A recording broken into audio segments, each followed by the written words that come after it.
tu peux très facilement trouver un emploi ou être ton propre patron en ayant des connaissances de concepteur-rédacteur. En anglais, on appelle ça copywriter. C'est quoi? C'est l'art et la manière de pouvoir créer du contenu utile et pratique qui répond aux attentes de tes futurs clients. C'est-à-dire, tu as une offre, comme nous, on a une offre de formation certifiante, subventionnée par Pôle emploi, le compte personnel de formation, le budget de formation aux entreprises, financé par toi-même, on peut aussi payer en direct, mais bon, la plupart de nos clients se font subventionner leur formation. On a un produit, au lieu de dire nous on est gentil, on est business digital, on est basé à Paris, Station F, on est basé à Madagascar, nous on a des formateurs qui ont donné des cours à HEC, on le fait pas. On dit vous voulez développer vos connaissances, vous voulez développer votre activité, vous voulez mieux gagner votre vie, suivez nos formations parce que nos formations vont vous aider à répondre à votre problème. Et donc rien que le fait déjà d'avoir cette idée de concepteur-rédacteur où tu vas penser d'abord à tes clients va te permettre de créer du contenu beaucoup plus utile et pratique qui va répondre donc à leurs attentes et qui va qui va les inciter plutôt, ces personnes, à te contacter, à essayer par exemple 5 semaines de formation gratuite et ensuite à acheter nos formations. Et donc, je te conseille vraiment de te former à cette fonction de concepteur-rédacteur. Que ça soit, même pour toi à titre personnel, au lieu de parler à ta copine, de dire je suis heureux avec toi, parle-lui pour elle. Tu me plais parce que t'as de belles jambes et t'es agréable à vivre. Et là, elle va se sentir beaucoup plus flattée que si tu dis moi je suis content d'être avec toi. Mais ça marche aussi pour, je veux dire, même quand tu fais tes publications sur les réseaux sociaux, au lieu de parler aux personnes, je fais une soirée, tu peux leur dire, tu peux écrire à la place, tu peux venir à la soirée parce qu'il y a des gars sympas et on va bien rigoler. Et donc aujourd'hui, beaucoup d'entreprises recrutent cette fonction de concepteur-rédacteur. Pourquoi? Parce qu'on doit créer énormément de contenu.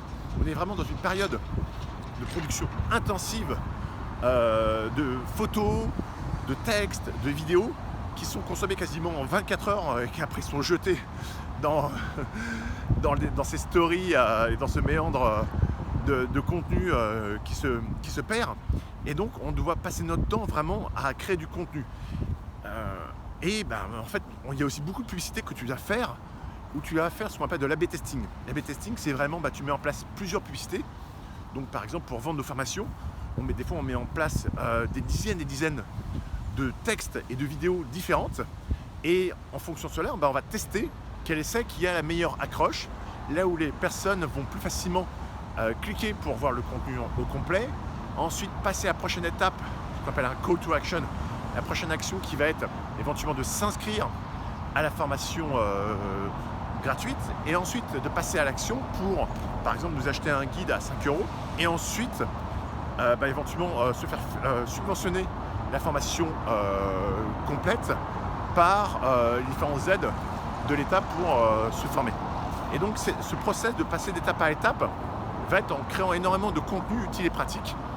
Et on a une formation d'ailleurs de copywriter, concepteur-rédacteur, qui va t'expliquer comment créer du contenu, comment créer des vidéos, comment à un moment l'art de produire est mieux que l'art de ne rien faire. Ou concrètement, vaut mieux faire des vidéos qui peuvent sembler amateurs, peut-être comme celle-ci, que chercher à faire le meilleur spot TV qui est passé au Super Bowl, parce qu'il n'y a pas beaucoup de marques qui peuvent se permettre de payer ça. Et puis après, la rentabilité n'est pas forcément aussi importante. Et surtout aujourd'hui, où on veut beaucoup de storytelling, je raconte beaucoup mon histoire, on veut aussi beaucoup ce qu'on appelle de behind the scene, derrière la scène. On en a marre des vidéos trop formatées dans une salle de réunion, on veut plus faire des vidéos différentes. Et puis aussi, ça me parle plus de faire une vidéo dans ce parc que dans Halloween salle avec des vidéoprojecteurs et 3 personnes qui tiennent les AirPods. Il n'y a que les AirPods qui touchent mes oreilles. Bref, donc voilà, je t'incite vraiment à comprendre comment cette fonction de concepteur-rédacteur peut même t'aider vraiment à titre perso. Mieux parler à tes amis, à tes relations, pour les inciter à passer à l'action parce que tu veux leur faire passer ton message. À très bientôt. Ciao.